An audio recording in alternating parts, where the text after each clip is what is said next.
반갑습니다. 오늘도 예배 드리시는 여러분 모두에게 하나님께서 주시는 놀라운 은혜가 여러분 모두에게 있으시기를 축복합니다. 여러분이 어떤 행동을 하려고 하면은 반드시 행동하는 그 동기가 있어야 하죠. 본능이 동기가 될 수도 있습니다. 먹고 싶은 본능이 있기 때문에 삼시세끼를 꼬박꼬박 차려 먹는 것이 아니겠습니까? 이해관계 때문에 하는 행동도 있습니다. 좋은 회사에 들어가서 연봉도 많이 받고 또 명예도 얻기 위해서 열심히 노력을 해서 또 좋은 회사에 들어가려고 하는 것이 아니겠습니까? 때로는 악한 본성이 우리의 행동의 원인이 될 수도 있습니다. 높아지고자 하는 교만이 사람들에게 있죠. 내가 높아져서 또 밑에 있는 사람들을 이렇게 좀 낮춰보고 헐뜯고 이렇게 함으로써 쾌감을 느끼려고 하는 그런 사람들도 있죠. 선하게 살려고 하는 마음이 동기가 될 수 있습니다.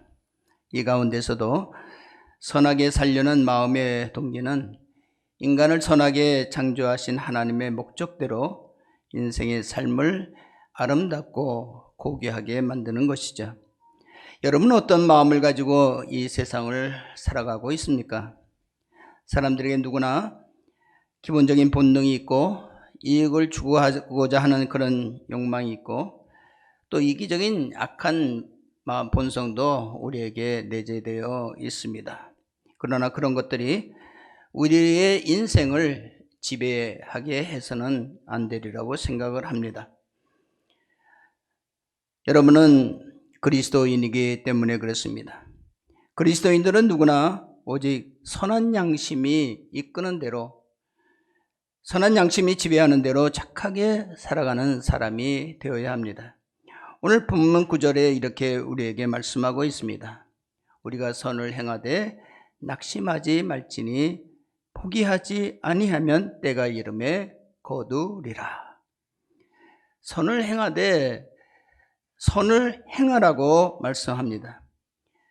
선은 행해도 되고 하지 않아도 되는 것이 아니라 선은 그리스도인이면 누구나 반드시 따라야 하는 최고의 절대적인 가치를 가진 가치의 기준이 되는 행위입니다. 그리스도인들이 따라야 할 선은 어디로부터 오는 것일까요? 물론 사람으로부터 오는 것이 아니면 분명합니다. 사람의 생각이나 행동의 선의 기준이 될 수 없기 때문에 그렇습니다. 사람의 생각이나 판단은 사람마다 다 다릅니다. 사람은 근본적으로 부패한 부분이 있습니다. 그런데도 사람들은 자기 자신을 높이려고 합니다. 자기 자신을 절대화하려고 합니다. 내가 선이라고 생각합니다. 많은 사람들이 내가 최고다, 나를 따라오라, 자신을 신격화하는 사람들도 얼마나 많은지 알 수가 없습니다. 그리고 그 신격화된 사람을 쫓아가면서 거기에서 그를 통하여 많은 유익을 얻으려고 생각을 하기도 합니다. 역사상 위대한 철학자 소크라테스 일화가 있습니다. 그 당시 지혜자를 자처하는 유명한 소피스트들이 있습니다. 소피스트라는 말은 지혜자라는 그런 의미이죠. 그들은 과학자요, 수학자요, 정치가요, 웅변가들이었습니다. 많은 사람들을 이끌어가면서 환대를 받으면서 최고의 권위를 자랑하는 사람들이었습니다. 다 자신들이 잘났다고 할 때 소크라테스가 그들에게 이렇게 말합니다. 나는 내가 무지하다는 것을 잘 알고 있다. 나는 모르는 것이 굉장히 많은 사람이다. 그러나 너희들은 네 자신이 무지하다는 것조차도 모르는 자들이다. 그렇게 그들을 책망했습니다. 자신의 연약함과 무지함을 깨닫는 것이 지혜로운 자가 되는 시작일 것입니다. 어떠한 사람도 선의 기준이 될 정도로 위대한 사람은 없습니다. 사회적인 문화나 전통이나 규범도 선의 기준이 될 수가 없습니다. 우리의 전통은 이러니까 이런 전통을 따라야 해. 나라마다 지역마다 가치의 규범이 다 다릅니다. 전통이 다 다릅니다. 세상의 법이 절대적인 선의 기준이 될 수도 없습니다. 세상을 살아가면서 우리는 그리스도인들도 세상의 법을 따라야 합니다. 예수님도 로마의 법을 따르지 않았습니까? 그러나 세상의 법이 항상 옳은 것은 아니라는 것입니다. 얼마 전에 이란 법정은 자국의 여성이 히잡을 쓰지 않는다고 반대한다고 하여 사형을 언도하고 집행한 사건이 있습니다. 어처구니 없는 법정의 집행입니다. 우리 그리스도인들이 따라야 할 절대적인 선의 기준이 무엇일까요? 선이 사람으로부터 오는 것도 아니고 또는 과거의 문화나 전통이나 규범도 아니고 세상의 법도 우리의 기준이 될 수 없다고 하면은 우리의 기준은 무엇으로부터 오는 것일까요? 바로 우리를 창조하신 이 세상 만물을 지으신 하나님의 말씀인 것입니다. 시편 기자는 이렇게 말씀합니다. 시편 119편 105절 말씀해 보면은 주의 말씀은 내 발의 등이요 내 길의 빛이니이다. 주의 말씀을 따라 인생의 길을 걸어가면 어둠에 거하지 아니하고 의로운 진리의 빛 가운데로 걸어갈 수 있다고 그렇게 말하였습니다. 시편 기자는 이 땅에 살고 있는 모든 청년들에게 이렇게 권했습니다. 한번 같이 한번 읽어볼까요? 청년이 시작. 청년이 무엇으로 그의 행실을 깨끗하게 하리이까? 주의 말씀만 지킬 따름이니이다. 시편 119편은 하나님의 말씀의 중요성에 대해서 쭉 말씀한 장이죠. 지금도 수많은 이 땅의 젊은이들이 가치의 기준을 바로 알지 못하고 욕망을 쫓아서 세상의 가치관을 쫓아서 이리저리 방황하는 것을 많이 볼 수가 있습니다. 젊은 청년들이 거리에서 방황한다는 것은 정말 안타까운 일이 아닐 수가 없습니다. 우리 교회에 다니는 청년들만이라도 하나님의 말씀을 따라 바른 가치관을 가지고 살아가기를 우리는 기도해야 할 것입니다. 여기에 청년들도 있는 줄 압니다. 여기 있는 우리 청년들과 같이 우리 청년들이 하나님의 교회 안에 있다는 것이 얼마나 귀한 일인지 몰라요. 그 자체가 귀한. 이 청년들이 하나님의 말씀을 바로 받고 그 말씀을 내 마음속에 새겨서 그 말씀대로 이 세상을 살아간다고 하면은 세상의 친구들과는 다른 삶을 살아가게 될 것입니다. 이들 가운데서 다윗과 같은 위대한 인물이 나오고 또 어거스틴 같은 그런 인물이 나오고 링컨과 같은 인물이 나오고 그래서 이 사회를 이끌어가면 얼마나 멋있는 우리 교회 청년들이 되겠습니까? 그런 청년이 되기를 주님의 이름으로 축복합니다. 우리가 하나님의 말씀을 바로 이해하고 그 말씀을 바로 따라가는 것은 결코 쉬운 일이 아닙니다. 예수님을 하나님께서 보내신 예수님을 바로 하나님의 아들로 믿고 그분의 말씀을 따르고 행한다는 것은 그렇게 쉽지 않습니다. 그러므로 하나님께서는 우리를 돕기 위해서 성령님을 보내주셨습니다. 성령님은 우리를 그리스도에게로 인도하고 믿음의 눈으로 그리스도를 바라보게 하고 그의 말씀을 깨닫게 하고 삶 속에서 실천하도록 그렇게 도와주시는 분이십니다. 예수님께서 제 아들에게 이렇게 말씀하셨습니다. 요한복음 14장 26절에 같이 읽겠습니다. 시작. 보혜사 곧 아버지께서 내 이름으로 보내실 성령 그가 너희에게 모든 것을 가르치고 내가 너희에게 말한 모든 것을 생각나게 하리라. 이제 내가 너희에게 성령을 보내 줄 텐데 그 성령이 내가 너희에게 말한 모든 것을 깨닫게 하고 또 가르치고 생각나게 하게 하겠다. 하나님께서는 우리가 이 세상에서 바르게 살아가도록 기록된 말씀을 주셨습니다. 그리스도를 통해서 친히 말씀하셨습니다. 그리고 성령님을 보내주셔서 말씀을 깨닫게 하고 믿게 하고 실천하도록 그렇게 하셨습니다. 하나님은 우리 피조물인 우리 인간이 하나님의 말씀을 잘 깨닫고 그 말씀대로 살아가는 것을 하나님께서는 참으로 귀하게 여기시고 원하신다는 것입니다. 성령님의 인도함을 받게 될 때 우리는 비로소 하나님의 말씀을 깨닫고 그리스도인으로서 선한 삶을 살아가는 사람이 될 수가 있습니다.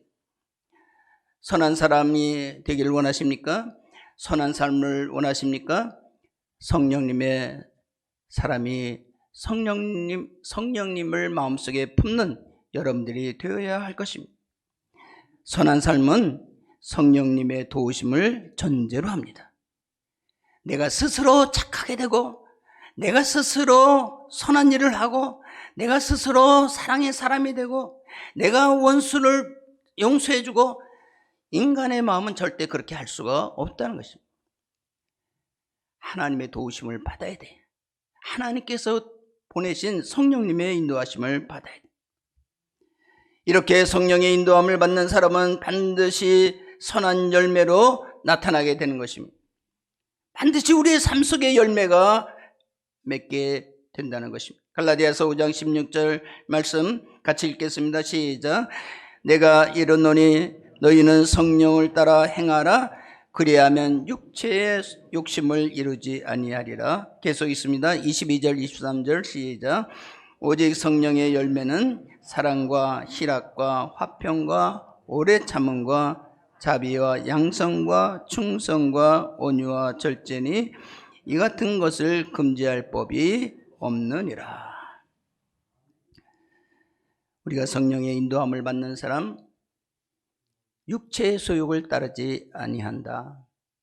세상 사람들은 육체의 소욕을 따라서 욕심을 따라서 돈을 따라서 명예를 따라서 자기의 이해관계를 따라서 모든 것을 추구하지만은 성령의 인도함을 받는 사람들은 육체의 소욕을 따라 행하지 아니하고 오직 하나님의 의를 따라서 거룩함을 따라서 행동하게 된다. 그리고 그 결과 여러 가지 열매를 나타내게 되는데 사랑의 열매, 기쁨의 열매, 평화의 열매, 인내, 자비, 선행, 진실함, 온유함, 절제, 이러한 열매들이 맺혀지게 된다는 것입니다. 여러분 어떻습니까? 여러분들의 생각과 행동 속에 이러한 요소들이 저변에 깔려져 있습니까? 사랑의 마음, 하나님을 사랑하고 이웃을 사랑하고 내 자신을 사랑하는 그런 마음, 정말 귀한 마음이죠. 내 마음속에 기쁨이 있습니까? 여러분들의 삶 속에 기쁨이 있습니까? 평화가 있습니까? 불안하지 않습니까? 인내하고 자비하고 또 선을 행하려고 하는 마음, 진실한 마음, 온유한 마음, 절제하는 이런 삶, 참 하나하나가 고귀한 인격을 나타내고 그것이 하나님의 인격을 나타내고 우리의 삶을 고귀하게 만드는 것인데 우리의 이런 모든 것들이 우리의 삶 속에 있느냐 하는 것입니다. 여러분의 삶 속에 이런 것이 있습니까? 나의 부패된 인성으로는 이것을 이룰 수가 없습니다. 우리는 성령님의 도움을 받아야 합니다. 그리스도의 십자가 밑에 나아가야 합니다. 주님께서, 성령님께서 우리를 도와주실 것입니다. 성령의 도움을 받아 선한 일을 하지만 지속적으로 감당하기 어려울 때도 있습니다. 본문에 보니까 선을 행하되 낙심하지 말지니, 낙심하다는 말은 지치다, 주저앉다, 그런 의미를 가지고 있습니다. 처음에는 은혜로 합니다. 기쁨으로 합니다. 교회를 처음 시작할 때, 또 연초에 시작할 때는 올해는 내가 하나님을 영광을 돌려야지, 열심히 직분을 맡아서 기쁨으로 합니다. 그런데 하다 보면은 아무도 알아주질 않습니다.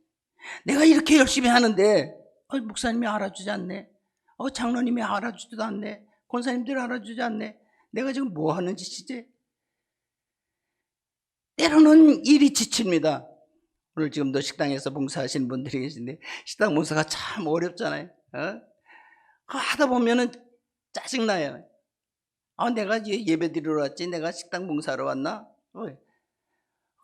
짜증나고 힘들고, 그러다 보면 교회 생활이 지치고 힘들어져 주저앉고 싶을 때가 있다는 것입니다. 여기에서 선을 행하되 낙심하지 말지니 하는 말은 그렇게 하지 말라는 거지, 주저앉지 말라는 것입니다. 왜냐하면 우리의 희생과 헌신 속에는 놀라운 열매가 있기 때문에 그렇다고 말씀합니다.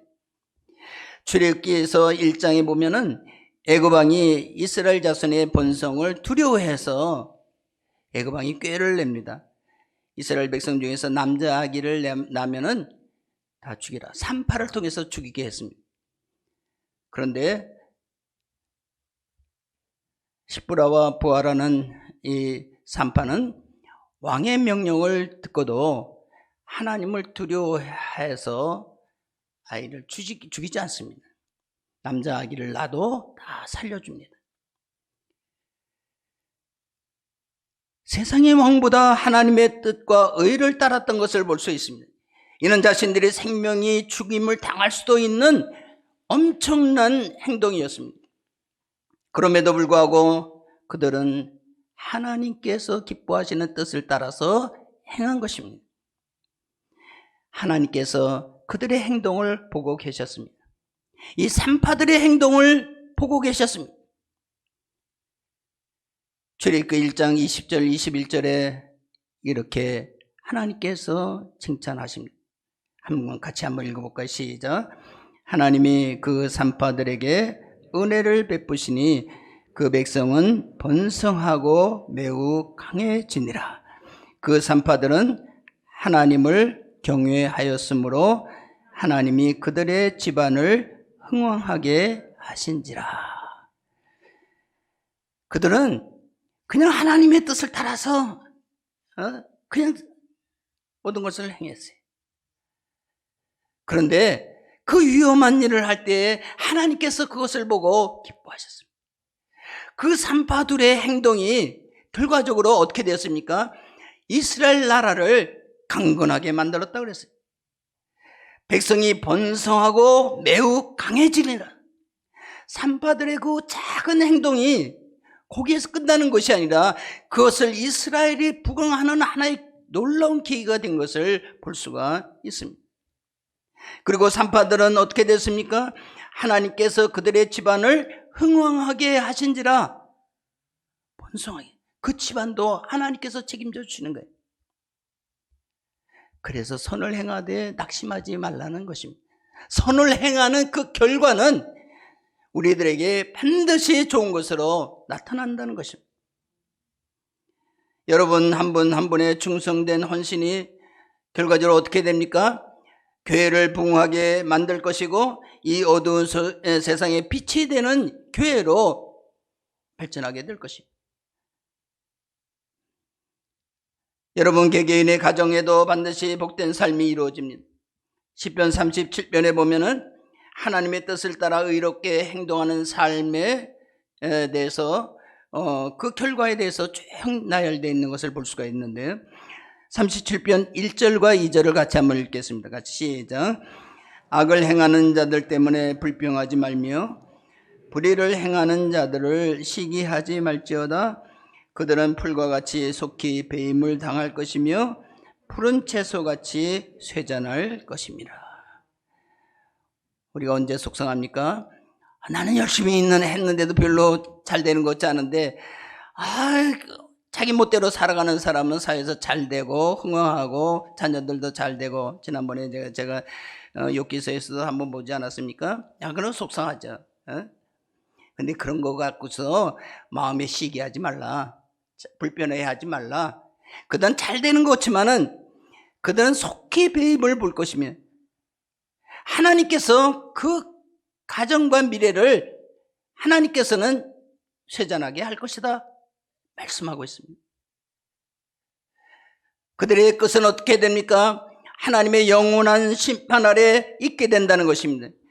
우리 이 세상에 잠깐 멋있게 살지 몰라도 하나님 나라에서는 영원한 형벌을 그들이 받게 될 텐데, 그것이 얼마나 슬프고 얼마나 절망적인 상황이 되겠습니까?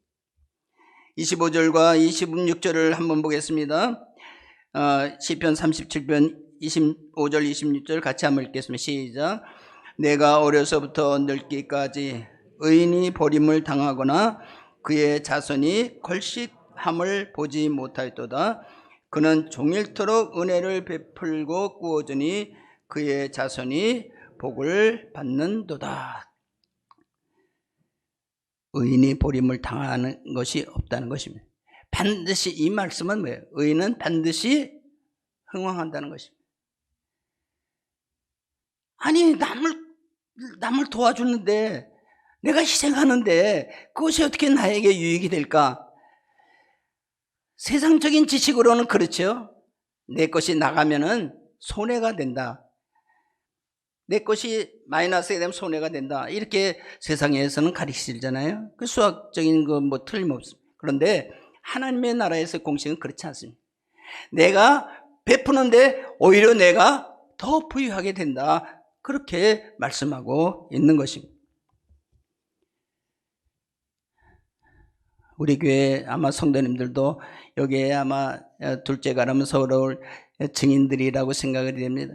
사실 우리 교회를 짓는 것은 사실 쉽지 않은 거예요. 교회가 이렇게 작은 건물이 아니잖아요. 수십억 들어간, 우리 교회 성도님 무슨 그렇게 부유하고 뭐 그렇게 했어요? 그런데 교회를 진 거예요.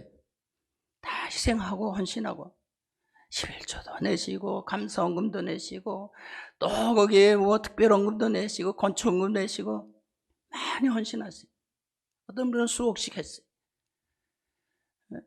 그런데 어떻게 됐습니까? 다 이렇게 바쳤으면은 다 망했어야 되잖아요. 나 근데 우리 교회, 우리 장로님들, 또 권사님들, 집사님들 다 벌써 망한 거 그렇게 보질 못했어요. 지금 다 옛날보다 다 괜찮아요. 우리 교회 장로님들도 지금 다 괜찮습니다. 별로 그 동감이 안 되시는 모양이네. 다 괜찮아졌습니다. 권사님들도 다 괜찮아요. 우리 안수 집사님들 다 괜찮습니다. 우리 자녀들이 다 잘 됐어요. 우리 자녀들이 얼마나 잘 돼.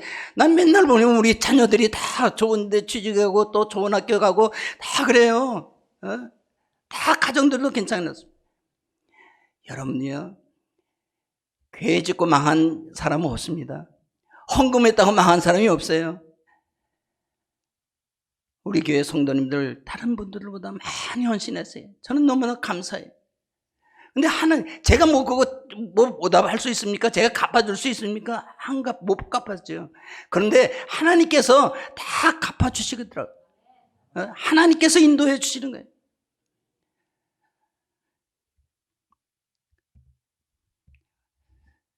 우리 그리스도인들은 항상 우리 하나님 앞에서 선하게 행동해야 돼요.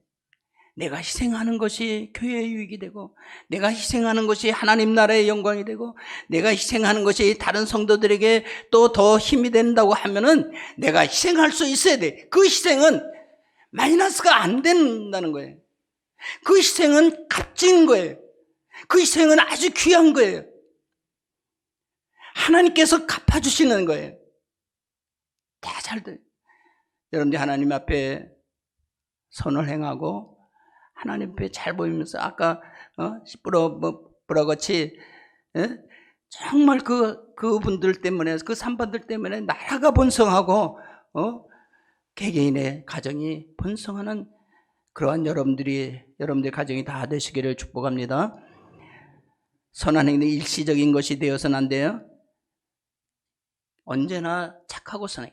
우리는 죽을 때까지 선하게 살아가야 돼. 죽을 때까지 한 번 했다가 선을 행하지. 이번 하고 끝나야. 이번 올해만 열심히 하고 끝날 거야. 이건 아니에요. 우리는 하나님 나라 갈 때까지 우리는 충성을 다해 헌신해요. 10절에 보면은 그러므로 우리는 기회 있는 대로 모든 이에게 착한 일을 하되 더욱 믿음의 가정에 할지니라. 기회 있는 대로. 기회가 오면 이런 뜻이 아니에요. 기회를 잘 포착해서 내가 선한 행위를 할 수 있는 기회가 있는데 그냥 딴 목적 때문에 포기하는 것이 아니라 기회를 딱 포착하자마자 딱 내가 행하는. 목사님이 이렇게 하십시오. 그러면 그 기회 아니에요? 예, 제가 하겠습니다. 얼마나 영광돼. 대통령이 우리에게 뭘 시키면은 영광된 것이 아니겠습니까? 교회에서는 뭘 시키면 하나님께서 시키는 거예요. 하나님께서는 우리에게 책임을 맡겨주니 얼마나 영광스러운 거예요. 그때 기회 포착을 예, 감사합니다. 내가 열심히 하겠습니다. 그런 사람이 복을 받는 거예요. 누가복음 10장에 보면 선한 사마리아 비유가 나와요. 거기에 보면 제사장 서기관이 나오잖아요. 선을 행할 수 있는 좋은 기회가 생긴 거예요. 강도 만난 사람을 만난 거예요. 근데 그들은 딴 생각을 품어요. 두려워해요. 내가 이렇게 하면 또 강도 만나면 어떡하지? 도망가 버려요.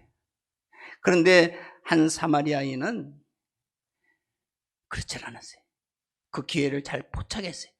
그리고 가서 자기가 가던 길을 멈추고 그를 위해서 최선을 합니다. 자신의 시간을 바쳤습니다. 정성을 바쳤습니다. 자기 가지고 있는 모든 돈을 다 들여서 그를 여관에다가 이렇게 평안하게 다 치료해주고, 부족하면 내가 다시 다음에 올 때 내가 다 갚아주겠다. 자, 선한 사마리아인의 성경에서만 예수님께서 왜 이 비유의 말씀을 하셨을까요? 너희도 선한 사마리아인 같이 되라는 것입니다. 입으로만 뭘 하지 말고 직접 내 손으로, 내 마음으로, 내 정성에 행하라. 교회는 대부분 희생과 고난을 동반하죠. 사람들은 희생과 고난을 두려워합니다. 하지 않으려고 해요. 우리는 그래서는 안 됩니다. 교회 일은 귀한 거예요.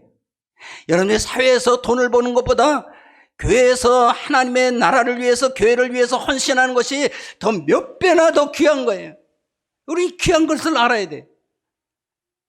저는 여기 오늘 한 달 동안 내 하루 1시간 내가 여기에서 설교를 해요. 근데 내가 한 달 동안 내가 밖에서 생활하는 것보다 이 시간에 여러분들에게 이 하나님의 말씀을 전하는 이 1시간이 더 귀하고 복된 거예요. 난 이것을 굉장히 소중히 여겨요. 부족하지만 최선을 다하려고 해요. 여러분이 교회에서 여러분들이 사명하는 거 작게 여기지 마라. 귀하게 여기시오.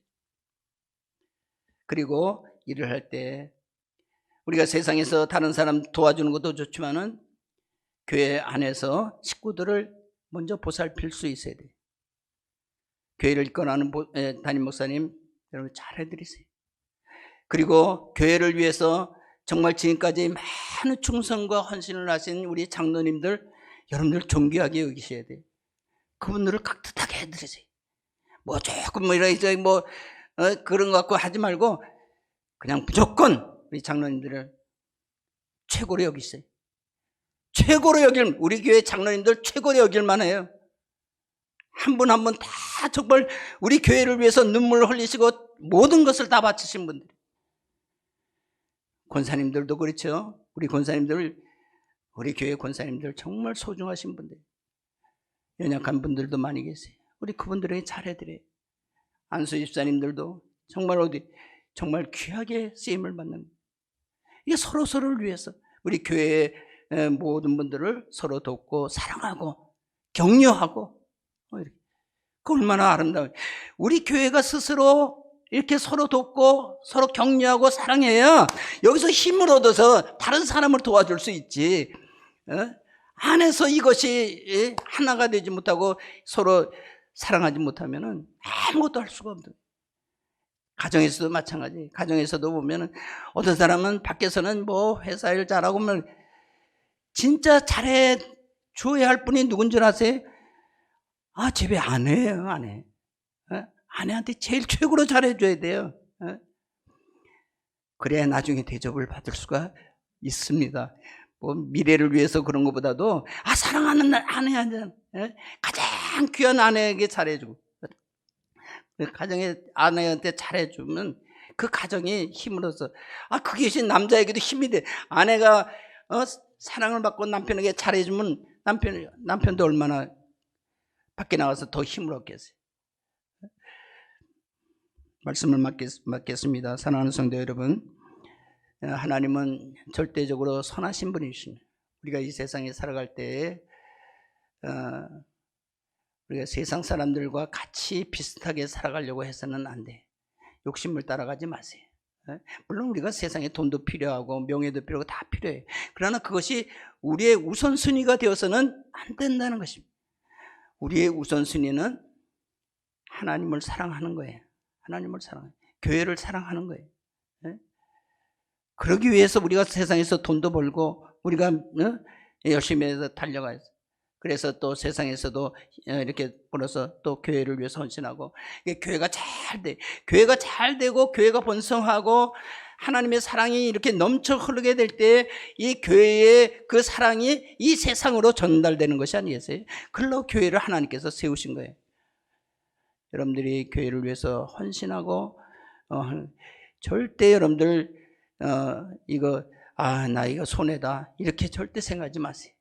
성가대에서 이렇게 막 다른 사람들 뭐 이렇게 편안하게 있을 때 성가 연습하고 막 이렇게 힘들지요. 육체적으로 힘들어요. 그러나 그거 너무 힘들다고 생각하지 마시고 하나님께서 나에게 주신 성가의 사명이 얼마나 중요한 것입니다. 그것을 잘 믿음으로 감당하세요. 그러면 성가대 하는 것 자체 그 자체가 하나님 앞에 복받는 하나님의 길이라는 거 꼭 기억하시고 늘 선을 행하되 낙심하지 말라. 따라서 합시다. 선을 행하되 낙심하지 말지니. 낙심하지. 때가 이르면 거두리라. 기도하겠습니다. 사랑과 은혜가 많으신 아버지 하나님, 오늘도 우리에게 하나님의 말씀으로 또 교훈을 주시는 것을 감사합니다. 이 말씀이 한쪽 귀로 듣고 한쪽 귀로 흘리는 그런 말씀이 아니라 내 마음속에 신비에 새겨져서 우리가 하나님의 말씀을 따라 선한 삶을 꼭 살아가는 우리 모든 성도들이 되게 하여 주시옵소서. 그래서 우리 성도들 모두가 다 자신도 복을 받고 또 가정 자녀도 복을 받고 또 우리 교회도 흥황하는 놀라운 역사가 있게 하여 주시옵소서. 감사드렸고 예수 그리스도의 이름으로 기도드리옵나이다. 아멘.